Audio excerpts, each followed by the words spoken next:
बातमी सुशांत सिंह राजपूत आत्महत्या प्रकरणाची ही अपडेट आहे।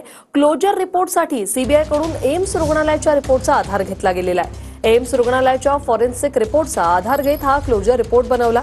डॉक्टर सुधीर गुप्ता यांच्या नेतृत्वात एका टीमने हा अहवाल बनवला। सीबीआयने एम्स रुग्णालयाकडून 16 प्रश्नांची उत्तरे मागवली होती। कृष्णा सोनारवाडकर आमचे प्रतिनिधी आपल्यासोबत थेट जोडलेले आहेत। कृष्णा, काय सविस्तर अपडेट? वृषाली, आपण पाहतोय की अभिनेता सुशांत सिंह राजपूत मृत्यू प्रकरणामध्ये सीबीआयनं क्लोजर रिपोर्ट दाखल केलेला आहे। मात्र हा क्लोजर रिपोर्ट दाखल करण्याच्या आधी सीबीआयनं एम्स रुग्णालयाकडे 16 प्रश्नांची उत्तरं मागितलेली होती। जो काही पोस्टमॉर्टम झालेला होता त्याच्यामधून फॉरेन्सिक टीमनं डॉक्टर सुधीर गुप्ता यांच्या नेतृत्वाखाली जी काही टीम बनलेली होती त्या टीमनं या 16 प्रश्नांची सविस्तर उत्तरं सीबीआयला दिलेली आहेत आणि त्या उत्तरांच्या आधारावरतीच हे स्पष्ट झालं की सुशांत सिंह राजपूतचा जो काही मृत्यू आहे ती एक आत्महत्याच आहे। त्याच्यामध्ये कुठलाही फाऊल प्ले नाहीये किंवा तशा प्रकारचे जे काही संशय सीबीआयला होते ते संशय सुद्धा सीबीआयने आपल्या प्रश्नामध्ये मांडलेले होते की गळ्यावर असणारे जे निशाण आहेत ते कशामुळे असू शकतात किंवा मृत्यूच्या आधीचं ते निशाण आहे का किंवा मृत्यूच्या आधी त्याचा ते गळफास घेण्याच्या आधी त्याचा मृत्यू झालेला होता का आणि त्यानंतर त्याला गळफास देण्यात आलेला होता का।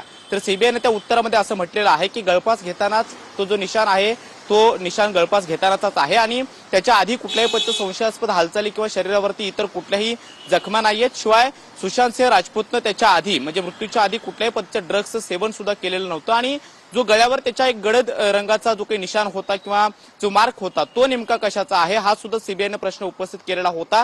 त्यावरती सुद्धा एम्स रुग्णालयाच्या फॉरेन्सिक टीमनं असं सांगितलेलं आहे की आत्महत्या करत असताना त्यानं जे एक टी शर्ट घातलेलं होतं त्या टी शर्टचा कॉलर हा कुर्त्यानं गळफास घेताना त्यामध्ये अडकलेला असावा आणि त्यामुळे ते गडद रंगाचा जो काही निशाण आहे तो त्याच्यावरती उमटलेला असावा। अशा पद्धतीचं सुद्धा स्पष्टीकरण जे आहे ते एम्स रुग्णालयाच्या या फॉरेन्सिक टीमनं दिलेलं आहे।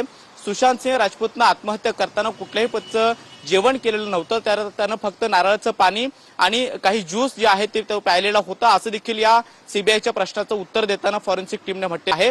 एकूण 16 प्रश्न सीबीआयनं फॉरेन्सिक टीमला पाठवलेले होते आणि एम्स रुग्णालयाच्या जवळपास 5 ते 6 जणांच्या जे काही तज्ज्ञ डॉक्टर आहेत त्या तज्ज्ञ डॉक्टरांच्या टीमनं या 16 प्रश्नांची उत्तरं पोस्टमॉर्टम रिपोर्ट जो होता कुपर रुग्णालयाचा त्याचा अनालिसिस करून त्या सगळ्या प्रश्नांची रितसर उत्तरं दिलेली आहेत। त्यामध्ये कुठल्याही पद्धतीचं संशयास्पद हालचाली किंवा जे जखमा आहेत ते शरीरावरती नाहीयेत। मात्र गळफास घेताना त्यानं कुर्त्याचा वापर केलेला होता आणि सकाळी 10 वाजता म्हणजे 14 जून 2020च्या 10 वाजता त्यानं गळफास घेतलेला होता। त्याच्या आधी जवळपास 40 मिनिटं तो नारळाचं पाणी एक ज्यूस प्यायलेला होता असं देखील सविस्तर जे आहेत या 16 प्रश्नांचे उत्तर देताना एम्सनं हा फॉरेन्सिक अहवाल सीबीआयला दिलेला आहे आणि या सगळ्या अहवालाचा विचार करता सीबीआयनं या प्रकरणामध्ये क्लोजर रिपोर्ट दाखल केला आणि रिया चक्रवर्ती आणि इतर जे काही संशयित होते त्यांना पूर्णतः क्लीन चिट दिलेली आहे। नक्कीच धन्यवाद कृष्णा, तुम्ही दिलेल्या या सविस्तर माहितीसाठी।